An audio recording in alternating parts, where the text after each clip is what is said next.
few weeks ago, I said that if I got 1,000 comments on a video saying Fred, I would cook my dog, Fred, a 3-course meal. Come here, mate. This is Fred. He's a good boy. Come here. I'll show you. Oh, ah. He's nearly 6. He's 42 kilos. He's maybe Border Collie cross Bull Arab, something like that. And he's a good boy. And for the last few years, well, his entire life actually, since we rescued him at 6 months old, he has been watching me cook food. So I thought, after I hit 100,000 subs, I got my 1,000 comments, let's make this dog a meal. In fact, we only hit 1,000 comments this morning, which was 24 hours after the video was released. Gives you an idea of when I film. So, first course is in the other fridge. First course. Now, I want to say something quickly before, just to explain something. Dogs, well, basically every other animal but humans, have the enzymes to digest raw, off-rotting things, right? That's why they can drink out of muddy puddles. That's why they can eat rotten meat and not get sick. So some of these things I'm deliberately not going to cook very much because cooked bones are bad for dogs and they can break and get stuck in their throat and stomach. So some of the things will be cooked very rare, and they're things that shouldn't be cooked very rare for humans. It's okay, we're not cooking them for humans. So just sort of giving you a warning on that one, don't worry, it's totally safe for a dog. So, first course, look at him. He's just standing by me now. Hold on, zoom out. Hey, Fred. Hey, bud.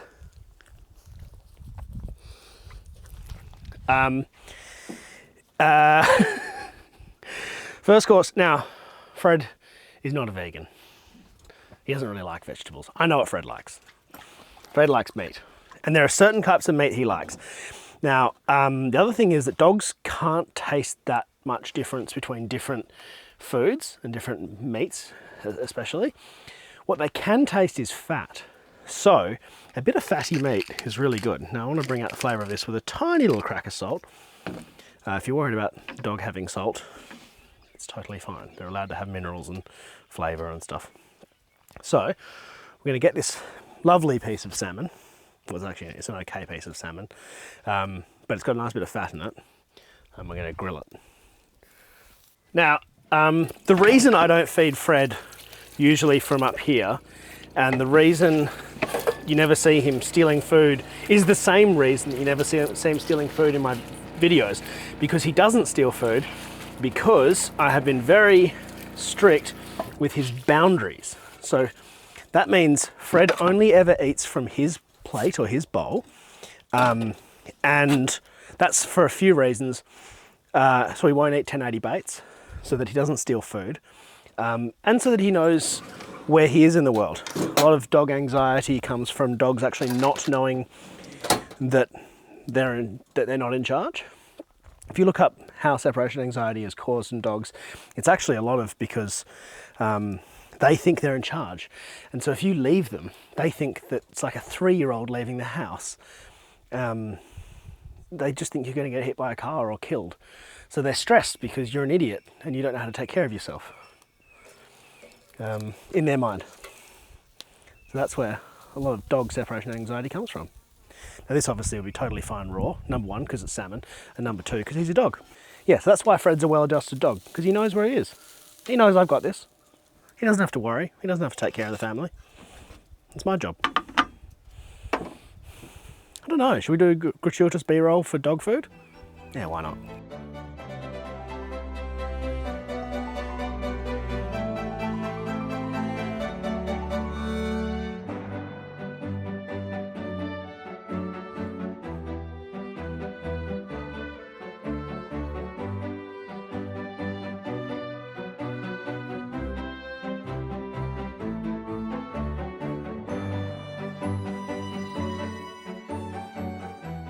Okay, Fred.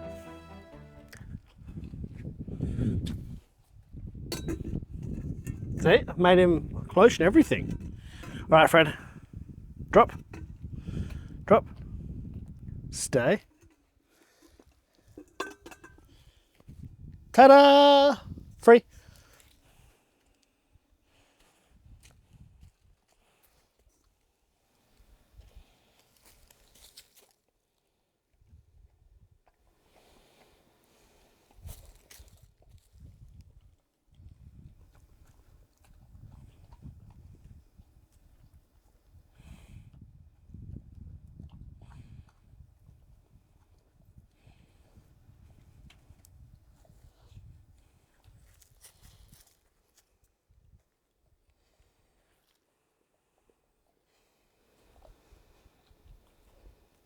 Okay, Fred. I can 100% guarantee you he loved that. Next. Can't be a Fred meal without some steak. And don't worry, I'm saving his favourite food of all for last. He smashed that one, just like one mouthful. Licked the plate. Stoked. Now, as I said, they like fat, so it's in a few bits, but that's okay. Salt, again. Just purely to bring out the flavour a little bit, but not too much. He's a dog, so I don't know how much salt dogs can have. I know they can have it though. Now, we certainly don't want to overcook this and render down too much of that delicious fat. The other thing I do with Fred, again, so that he's confident and knows his place, is he always eats after me. So this is going to break every rule in the book, but I think after 5.5 years, one night off will not kill either of us. He'll be fine. He'll recover perfectly. He's a good boy, so I'm not too worried about it. But I am generally pretty strict with how I handle Fred. He's too big to be disobedient, and he's too feisty to be disobedient. So he really needs to be very well taken care of, but with very strict boundaries. Doesn't sleep in my bed or anything like that. Although he does sleep in my swag when I swag it. And he doesn't like it. I do. I get to cuddle a big warm teddy bear. He doesn't like it. Yes, Fred, that is for you for once. Me? The other reason I asked him to do something before, so that he knows that he doesn't just take the food for granted and think it's something he can just grab. There's got to be some structure and some discipline around food. Look at that. That is perfectly rare. With a little sear on it. Put on there to cool down, rest a little bit. That's a good steak. I don't want to give it to him yet because it's still too hot. Don't want to burn his big mouth.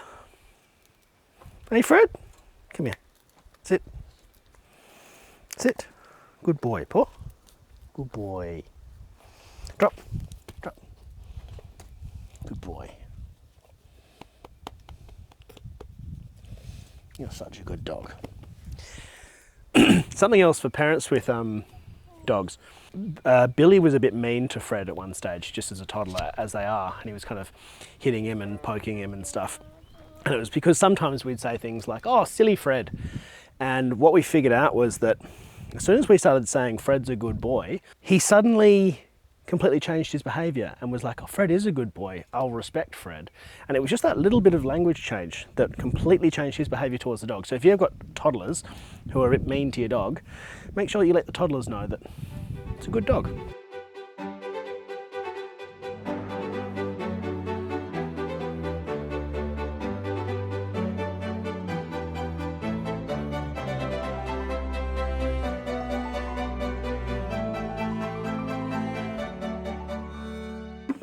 Come here, Fred.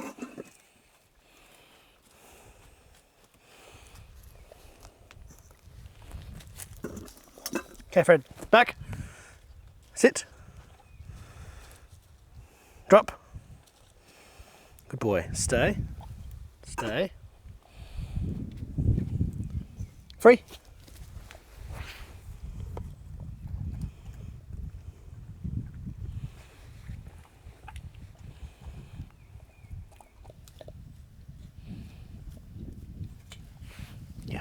Fred, I've got opposable thumbs. He's not used to eating giant things. Don't worry, you're gonna get it.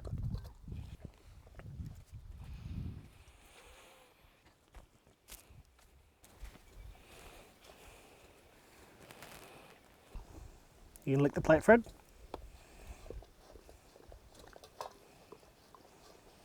Good boy. I'm so not used to this great southern weather. So, the final course. Now, Fred is a big dog, and don't worry, I wasn't just going to give him what you saw then.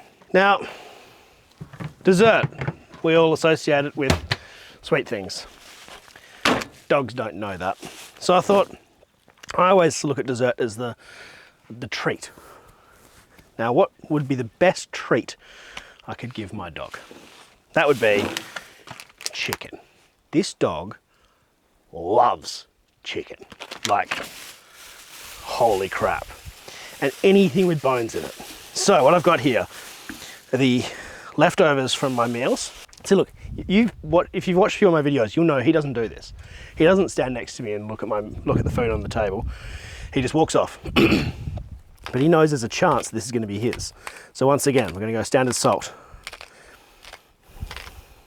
Could maybe have made him some gravy or something, but I just think salt and meat is such a great combination. So I'm going to start off with these. These are just big bones out of chicken thighs, and we're going to barely cook them because, as I said, we don't want the bones to cook and splinter. This is chicken skin. Like, this is dog crack. More bones, more bones. It's a big dog. Let's give him more chicken. Bloody chicken drumsticks. Of course I'm going to give him more.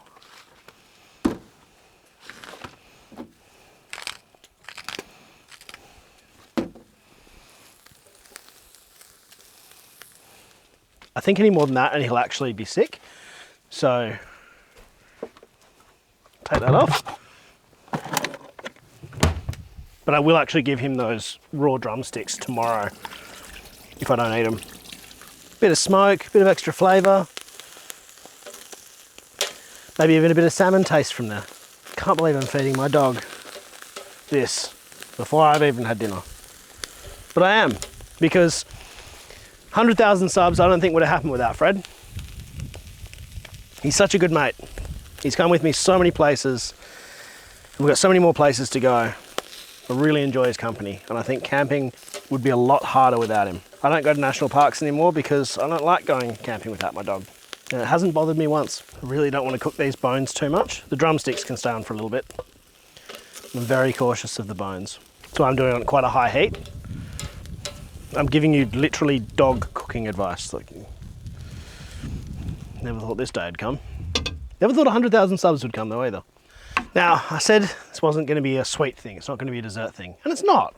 But we're going to make it a little bit desserty. With a big spoonful of peanut butter. For being a good boy. Screw your gravy. Peanut butter instead. Let's do this.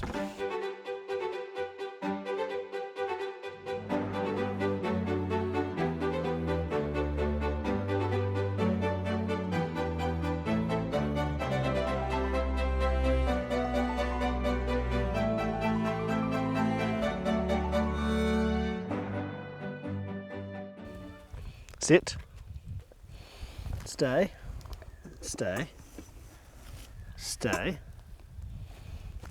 stay, free.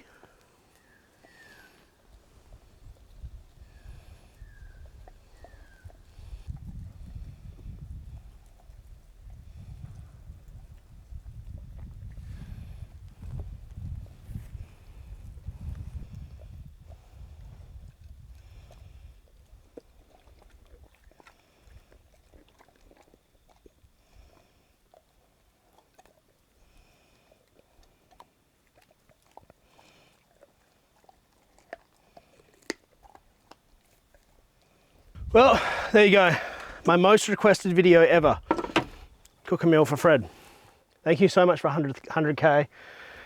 Thank you so much for supporting me, allowing me to take care of Fred. And thank you so much, Fred.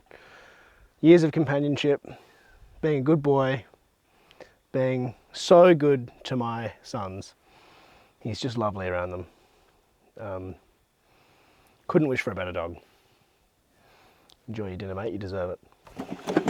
See if standing outside with Fred goes well with beer.